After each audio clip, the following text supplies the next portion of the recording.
We have a great lineup of speakers today, so I am so happy to announce our first speaker. Shannon Mattern is an associate professor of media studies at the New School. Her writing and teaching focus on archives, libraries, and other media spaces, media infrastructures, spatial epistemologies, and mediated sensation and exhibition. She's the author of The New Downtown Library, Designing with Communities, Deep Mapping the Media City, and Code and Clay, Data and Dirt, 5,000 Years of Urban Media, which was just released. It is a great book. I urge you to all go pick up a copy and read that. Those were all published by the University of Minnesota Press. She also contributes a regular long-form column about urban data and mediated infrastructures to Places Journal. And I would like you to all welcome Shannon Mattern.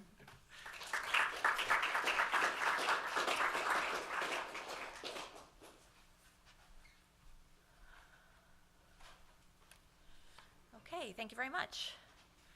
I'm wondering, do I advance the slide to the next one? Or somebody's doing something back there? Okay. All right.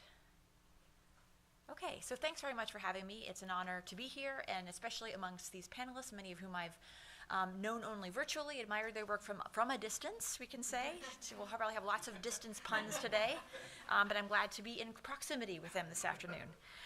So today I'm going to share with you an excerpt of a book that I published in the not distant past. It came out just this past November, but it's on the deep history, the 5,000-year history, just a modest book, as you can tell, of smart cities and urban mediation.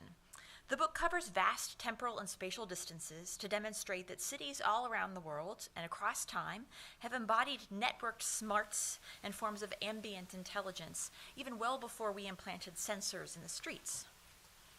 Yesterday's cities, even our earliest settlements, I argue, were just as smart, although theirs was an intelligence less computational and more material and environmental. For millennia, our cities have been coded or designed to foster, and these are all in scare quotes, I'm presentisming these things, so they've been designed to foster broadcasts. They've been wired, so to speak, for transmission. They've hosted architectures for the production and distribution of various forms of intelligence and served as hubs for records management. They've rendered themselves readable to humans and machines. They've even written their source codes, their operating instructions on their facades and into the urban form itself. They've coded themselves both for the administrative technologies, or what we might call the proto-algorithms, that oversee their operation, and for the people who have built and inhabit and maintain them.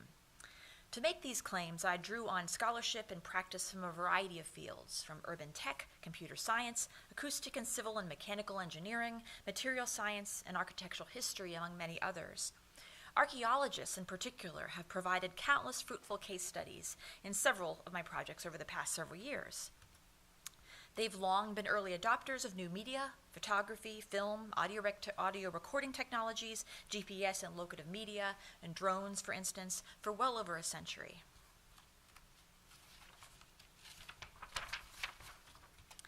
As they've transported their teams and equipment to distant sites, often porting distant worldviews and ideologies along with them, they've grappled with the reconciliation or productive juxtaposition of distant times and minds, distant epistemologies and ontologies. They function within that distance, bridging the past to the present and future, the here and the there, the us and the them. Thus, it seems fitting to start this Disrupting Distance Symposium by considering the work of professionals who grapple with extreme distances and who've commonly used the new media of their time as tools for both connection and disruption. So for 3 days in April 2016, the Palmyra Arch made a showing in London's Trafalgar Square. It was a resurrection of sorts. I think I might have skipped an image. Yes, this is what you should have been seeing. I should let that linger for a moment so you can take in Boris's full glory. So this was in Trafalgar Square for a short while in April 2016. The original Arch of Triumph, a richly ornamented tripartite structure, was built in present-day Syria in the 3rd century CE under Septimius Severus. It had been largely destroyed by Islamic State in October of 2015, just months after the rebels had also executed Khalid al-Assad, Palmyra's 83-year-old head of antiquities. The arch's proximity, roughly 2/3 the size of the original, was made of Egyptian marble quarried in Carrara, Italy. Its masons were not Roman craftsmen or slaves, but robots. A production of the Institute for Digital Archaeology, the new arch was computationally fabricated, 3D printed from a model generated by compositing dozens of photographs taken by archaeologists, amateur researchers, and tourists. It wasn't a perfect replica. The London arch represented only the central of the 3 conjoined arches at Palmyra, and the printers couldn't quite handle the detail on the Corinthian capitals. Quote, "Of course a reproduction is only a reproduction," the Institute's director of technology admitted, "but in some cases the reproduction might be all that we have," end quote. Digital archaeology, the organization's leaders proclaim, quote, puts crucially important repositories of our cultural identity and shared history forever beyond the reach of those who would destroy them, end quote. Palmyra, we are meant to infer, represents the world's shared history, and through its documentation its thorough documentation will ensure its immortality, allow for its continual rebirth in the face of conflict and natural disaster. The Institute, a collaboration between researchers at Oxford and Harvard universities and Dubai's Museum for the Future, announced that it's building an open-source million-image database, which it likens to a Google Earth for heritage. It's a UNESCO-backed collection of crowdsourced photographs of ancient sites and artifacts. In addition to culling those photos from social media, inviting photographers to submit their own material, and digitizing images from print archives, the Institute also equipped an army of volunteer photographers with roughly 5,000 discrete and user-friendly 3D cameras to create high-quality scans of important sites in conflict zones throughout the Middle East and North Africa. And thereby, through this process, some critics worried they potentially put their own mortal bodies at risk. That repository offers to archaeologists a rich archive through which they can look more deeply into the world's artifacts.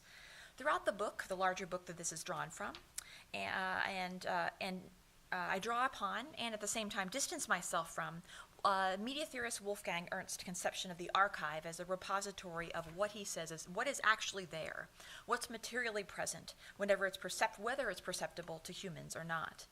This particular image database allows archaeologists to see more of what's actually there, in Ernst's terms, but simply imperceptible to the naked eye. Hidden inscriptions, invisible paint lines, the faintest of palimpsests, fissures, and cracks. The Institute has scanned ancient pottery and gemstones, epigraphy, and Latin and Ptolemaic inscriptions, and carried out reflectance transformance imaging, polynomial texture mapping, multispectral imaging, all advanced imaging techniques, all throughout southwestern France's Amarsulis Cave, home to many Paleolithic cave paintings. The repository can then also serve as a regenerative source material, an architectural plan for repairing and rebuilding and keeping what's actually there, or somewhere, like a busy tourist destination in some other Western city. The Institute isn't the first to undertake such a documentation project. Others, like SCIARC, whose key partners come mostly from the tech industry, the New Palmyra Project, which is supported in part by the MIT Media Lab, and RICRI, another crowdsourced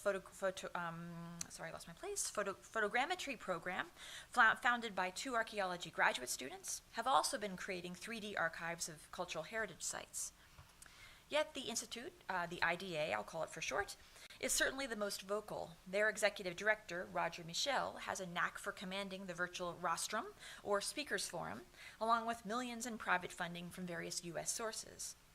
And they've got the flash of the Museum of the Future, an entrepreneurially oriented, chic-funded incubator for ideas and driver for innovation, whose own building will be 3D printed, to shrewdly position themselves as mediators between the past and the future.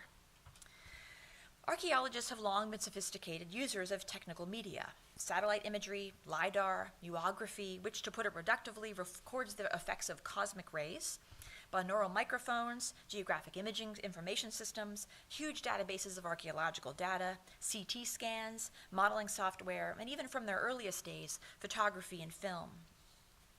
As Friedrich Kittler noted, the military has spawned many of these and other advanced military technologies. Yet armies and rebel forces have also long recognized the cultural, political, and strategic value of old media, like cultural artifacts, too.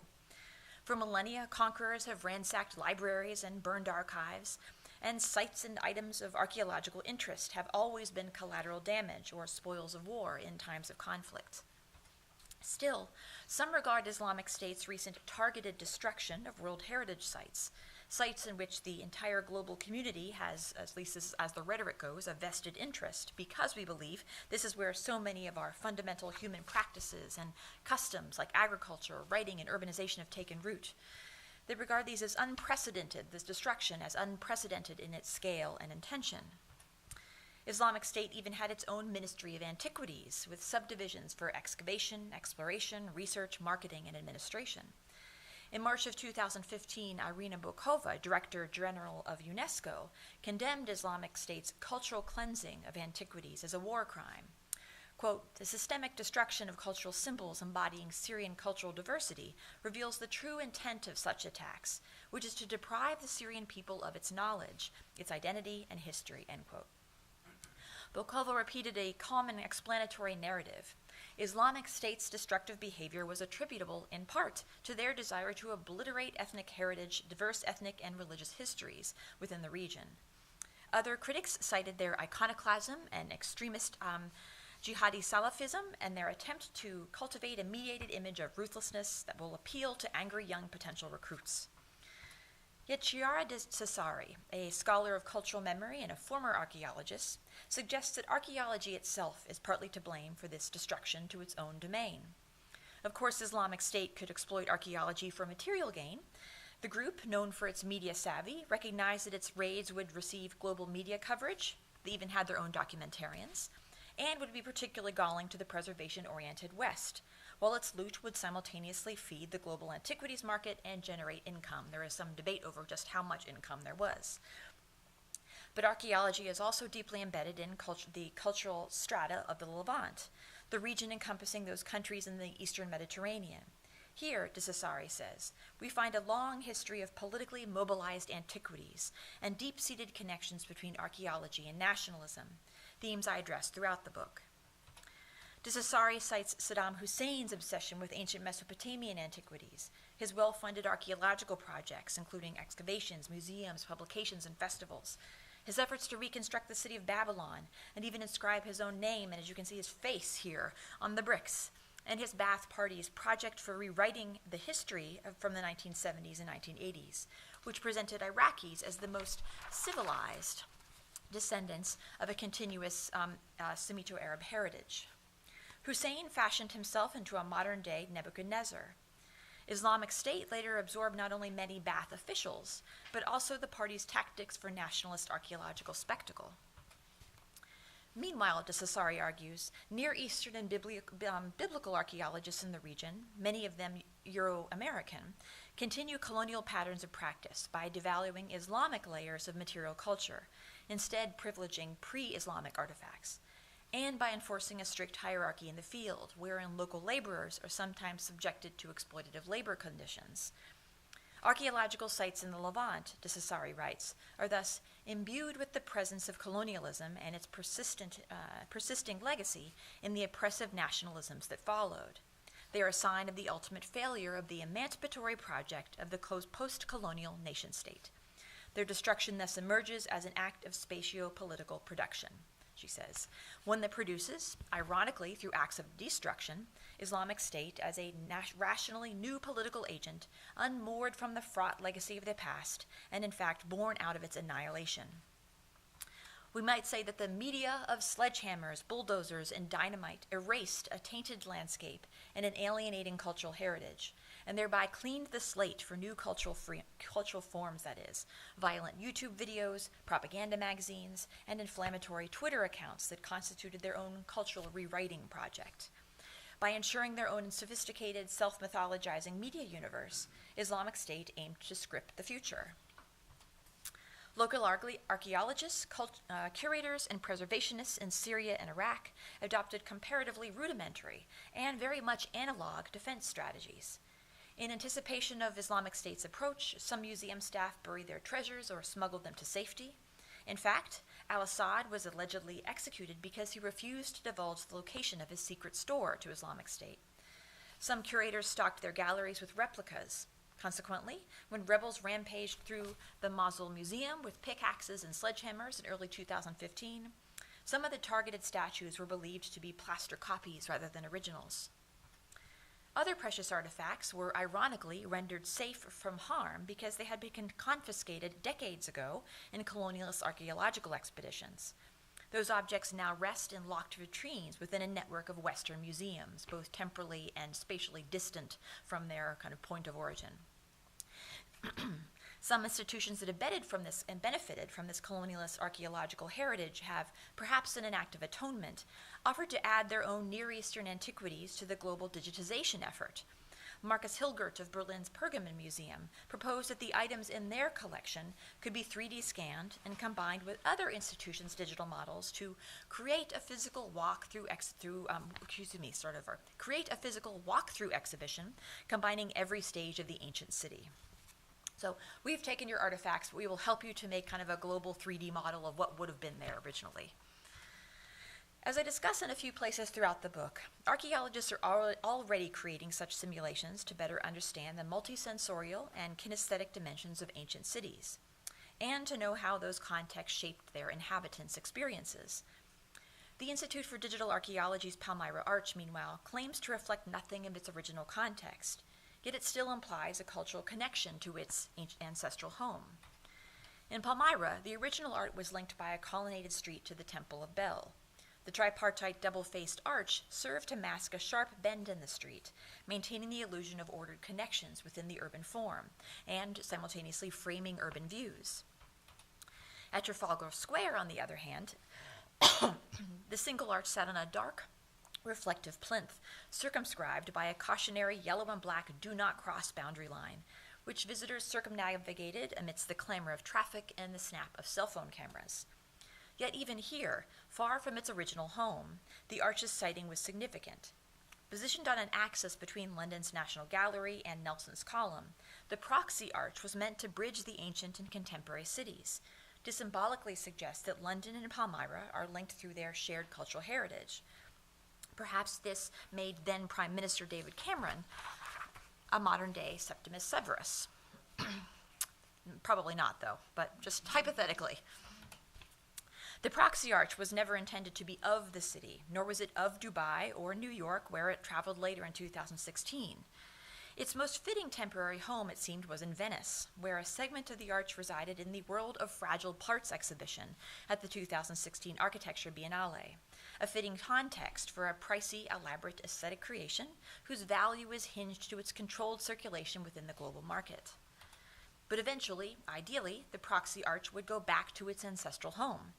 Using the Institute's printing technology to recreate the arch in Palmyra, Director Michel proposed would not only undo Islamic State's destruction, but it would also fulfill another lack.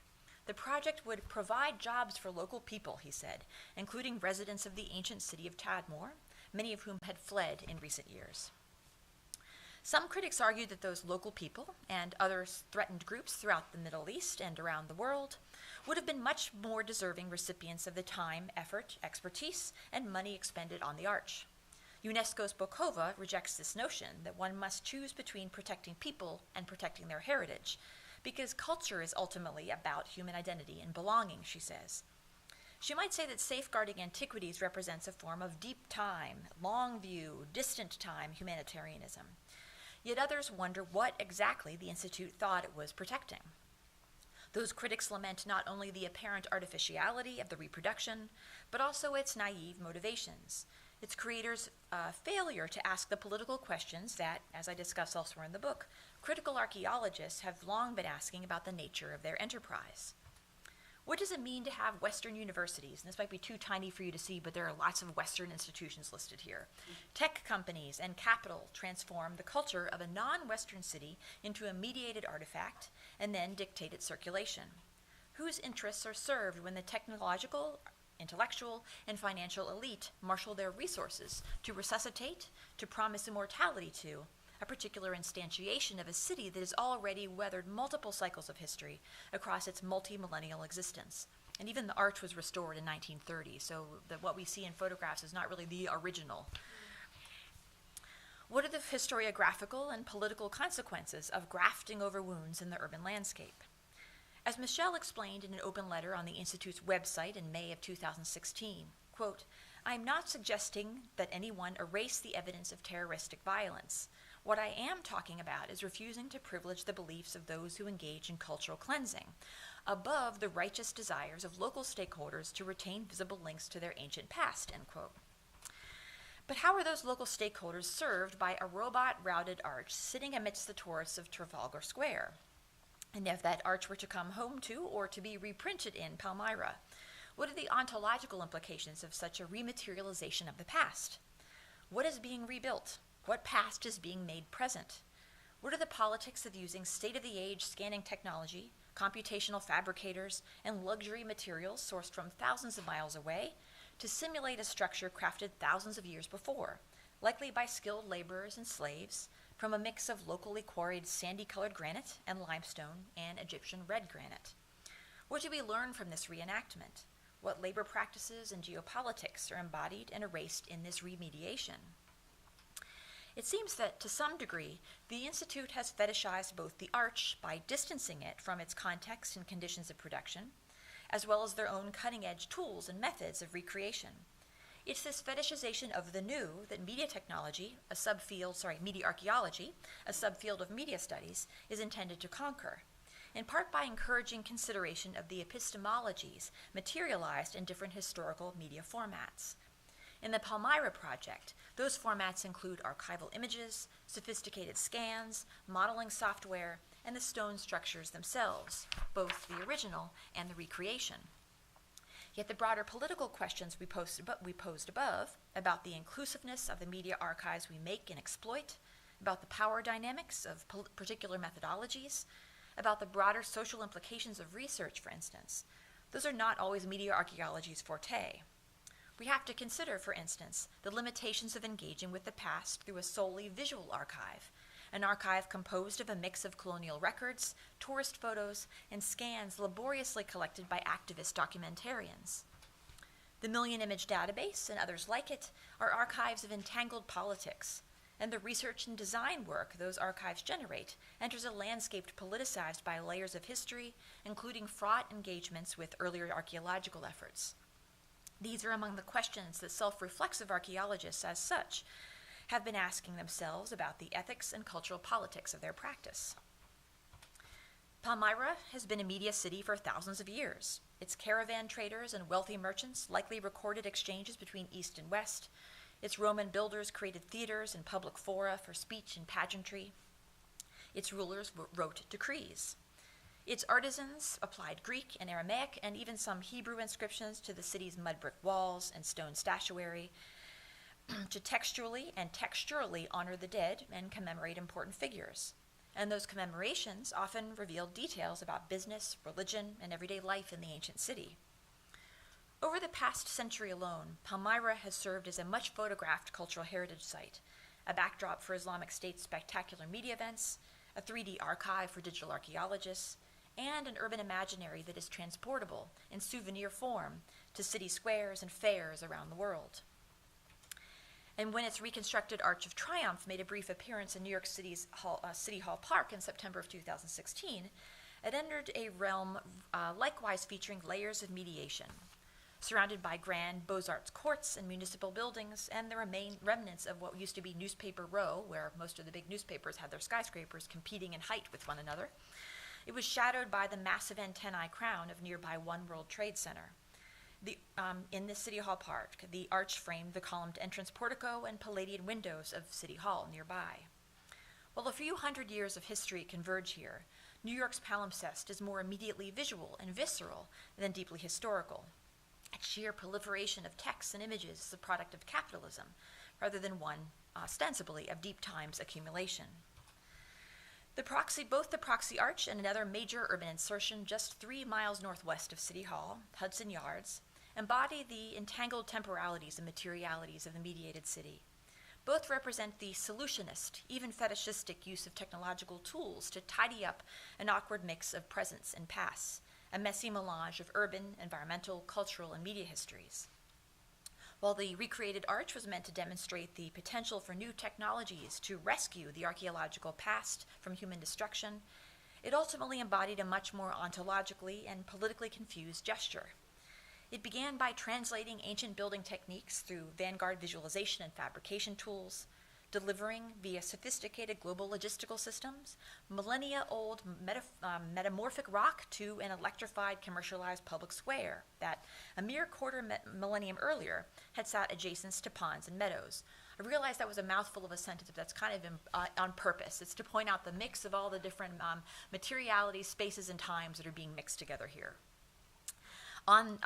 Once on site, that robot-sculpted rock was hoisted into place with mechanical lifts under the careful watch of hard-hatted supervisors, a few news photographers, and me. I was there too. Quite a messy entanglement of labor practices, building techniques, and technologies, a knot of distant temporalities, materialities, and geographies. The cranes over in Hudson Yards, meanwhile, are building massive platforms that conceal equally massive infrastructural gashes in the landscape, train lines and tunnels, and thus elevate the new urban district above worries of rising sea levels. Here, vanguard technologies, sensors, monitoring software, and regulating algorithms are embedded into streets, smartphones, and operating systems in order to predict and redirect the urban future, rather than just revive its past. Just a couple years earlier, back in Palmyra, Islamic State intended to use the media of front-loaders and Facebook to erase the urban past and all its ideological baggage, and thereby script and simulate a new post-urban, perhaps, future.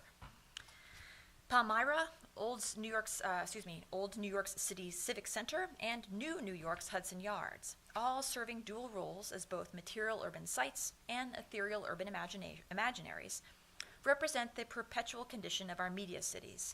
Always already, if an academic, you're obligatory to use the always already at some point, both data and dirt, both new and old, even if developers and data-driven engineers sometimes make every effort to bury that messy past. Among these three examples, we behold a collection of seeming contradictions, of clashing distances. The city is an ancient logistical center for caravans. Well, the caravan term has now been kind of reinvigorated in recent discussion. And the city as a testbed info processing center, a reliance on infrastructural path dependencies, and a simultaneous rejection of those antiquated systems that paved the way for millennia of urban evolution. A commitment to the preservation of material cultural heritage, local character, and environment, and at the same time, a feverish pursuit of innovation and clean slate development. On the one hand, an appreciation for the slow processes by which geologic and environmental forces and living creatures reshape their landscapes, and, meanwhile, a preference for faux patinas and manufactured heritage. We encounter sites of similar confusion and entanglement, both monumental and mundane, in all of our cities. You might have observed, with bemused curiosity, technicians installing cell phone towers, unconvincingly camouflaged in the dress of spindly evergreens along the highways. Perhaps you've marked the closure of mega bookstore chains in your prime urban shopping areas and skimmed countless articles on the death of the book. You've also noticed the opening of yet another independent bookshop. Maybe you've seen your phone booths supplanted by public Wi-Fi hotspots or pop-up libraries. Maybe you've peered down open manholes, and watched utility workers swap out copper wires for fiber optics, Maybe you've observed or even joined demonstrators from Black Lives Matter or Occupy or West Virginia's teachers or teenagers in favor of gun control as they've raised their voices, their hand-scrivened placards, and their glowing cell phones in your streets and public squares. Even in this age of privatized screens and earbud acoustics, you might have witnessed the mysterious appearance of new forms of public address and inscription, like Brazil's Pichacau script and Wordsmith's typewriter-inspired wheat paste, pop up on your facades and billboards. Perhaps your old Art Deco telephone buildings have meanwhile metamorphosed into data centers and luxury condos, and micro radio antennae have popped up on your rooftops. Maybe your city has even launched a new radio network, a low-range wide area network, to accommodate the chatter from its residents' intelligent devices, eager to join together into an Internet of Things. And perhaps your local public library has launched a tech incubator, while also initiating a community archiving program, where families can share ancestral papers and senior citizens their oral histories. Libraries, which are another of my central research interests, are microcosms of our entangled urban mediations. They're public sites where metropolitan populations can preserve and produce various forms of urban intelligence, old and new, and gather them together into an intellectual commons. These are the scenes of media cities in perpetual transition, cities poised between the noisy, scribbled-on, messily wired, palimpsestic cities of yesterday and the sensor-embedded, data-driven, efficiency-minded, smart cities of tomorrow.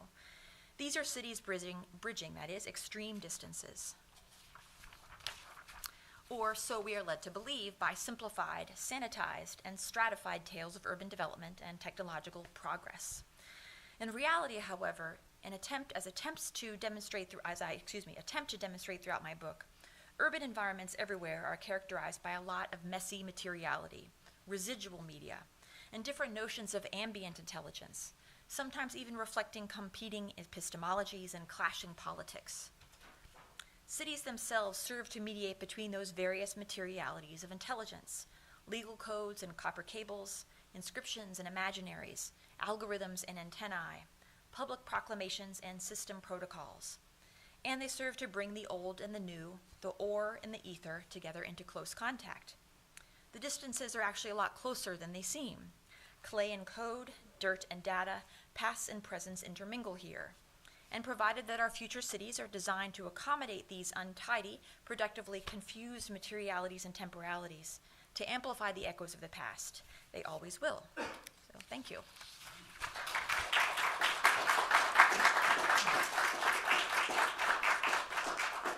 So I still want to, speaking of messiness, and I apologize for my many vocal stumbles, my head kept getting in the way of the illumination, so I was my own worst shadow on my paper. So often couldn't read what I was trying to read. But do we have any time for comments or questions? Okay.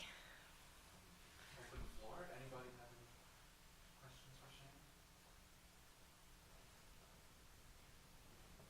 Hi, thanks for your presentation. Those images, some of them are beautiful. I wanted you, if I understood correctly, so this is also a clarification question. You were talking about moving objects fetishizes them. If you could speak more to that or clarify if I've misunderstood, I'd appreciate that. It was you mentioned that in the context of the arch. So you mentioned distancing and fetishizing, and I'll stop talking. Okay. At a couple different dimensions, I think the arch is actually practicing forms of fetishization. If you look at kind of the derivation of commodity fetishism, it's essentially taking something out of its context of its conditions of production. So in this case, that's definitely happening here. You're both removing it temporally, spatially, materially, politically from its context of production. And as is the case with some of these digital archaeology projects, you're often fetishizing the new technologies, not really often considering the politics, the ideologies that are embedded in having these often corporate and Western-funded activities of recreation, and then maybe perhaps benevolently, with the best of intentions, sharing the non-Western cultural heritage back with itself. So there are so in many cases it's the assumption that creating a digital archive is kind of essentially its own good, it has its own inherent good. So that is also a form of kind of the fetishizing new technology without considering its political, ideological, ethical implications. And then that spatial and temporal removal too is also a form of fetishization in the kind of the classic sense. Thank you. Mm-hmm. Hi. Hi. This is about things, but the main impact, or one of the main impacts, there can't be more than one impact, is the digital world and its effect on language. So could you talk a little bit about, I know it's a big subject, but a little bit how the use of language in digital world now affects our appreciation or our consumption of these ancient ideas? Or is that another thesis paper? That's probably a different topic, but that said, is anyone or any of the presenters later today going to be speaking about language? Just wondering, because it might be coming up as a more kind of overt topic a little bit later. I would have to think about that a bit more. I mean, I did show, I have to think about that. Well, I do have a chapter in the book that I didn't share with you about writing and kind of the history of mud, essentially. The fact that writing arose, well, this again, there are multiple theories about the origins, plural, of writing, but how one theory has it that writing kind of emerged concurrently with the rise of ancient Mesopotamian cities. So you have the mud was essentially the material form that linked them together. It was both the substrate for kind of cuneiform script, for instance, and the building material for a lot of early kind of settlements, a lot of early buildings. And mud, in a way, shaped what types of letter forms. There was a bit of affordance. Mud as a design medium, you could say, had an affordance. It really called for a particular type of mark making because your stylus, if you moved it in a way the mud didn't want to be moved, it would kind of make a skid mark, for lack of a better term. So in a way, the mud was, this is a very Louis Kahn type of thing, like what does the brick want to be? What does the mud want to be? It wants to have a certain type of, it allows certain types of forms to be made into it. So in a way, I think the material city does, in a way, shape the way that language, both materially written on its facades and into the urban form, and acoustically. This might kind of tie into some of what Meryl's going to talk about a bit later in terms of speech and the voice. I have another chapter where I talk about the voice and how the cities have always been designed either intentionally or accidentally as acoustic spaces to facilitate certain types of public address. So spoken language is something that is shaped by physical spaces throughout history as well. You look back to like the agora, the history of the plaza, for instance, and even contemporary sound design, where you have certain types of acoustic engineering firms claiming to sound design entire cities to kind of sonically brand a city, so it has a soundscape, not only a soundtrack, but a soundscape that is kind of effective, that is creating the appropriate aura. So that's a case where language is also cultivated throughout history by the physical space as well. Spoken language, that is. So that was maybe a very digressive way of addressing different dimensions of what you asked about. Are any of the websites that you have looked at that are trying to sort of preserve this cultural heritage anticipating the problem of fetishizing these things and planning for, I don't know, having some kind of platform to allow, say, local people to kind of claim these objects, or at least voice how it is that those objects are important for them in their community, that's closer maybe to the context in which these things were used. I mean, of course, you can't interview the contemporaries of that arch in Palmyra, but for local people who lived in communities that were near that or who were engaged with that object in the more recent past, are there platforms for those people to speak on these websites? That's a really great question.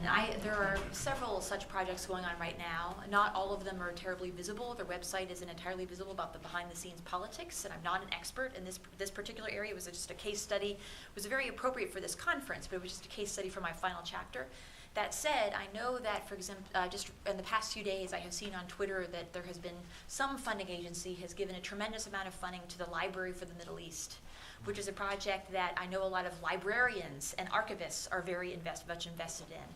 And not to romanticize that profession, although I have been guilty of that on many occasions in my life, thinking like heroicizing librarians and archivists, thinking that they tend to be, a large portion of that professional population tends to be much more attuned to the ethical dimensions, issues of not only intellectual property, but senses of ownership over materials, the ethics of distribution. A lot of work in indigenous collections in particular, thinking about the rights to access, if there are certain kind of social codes as to who has the right to access particular forms of cultural heritage at particular times of year. Maybe only the elders get access at certain times. So I would think that this project, the Library of the Middle East, and I might not be getting the title, there might be more words in that title that I'm omitting, but I would imagine that would be infused with a lot of these more kind of ethical variables that you are referring to. Because there certainly are websites that deal with cultural heritage in North America and the Americas in general, where our descendant communities are involved in voicing their stories related to those material objects. So I wonder if it's also has to do with which kind of region of the world people are focusing on and what kind of disciplinary background that they're coming from within archaeology. So not all archaeologists would necessarily support this kind of platform. Right, and I definitely have seen some critical voices within archaeology of this type of work.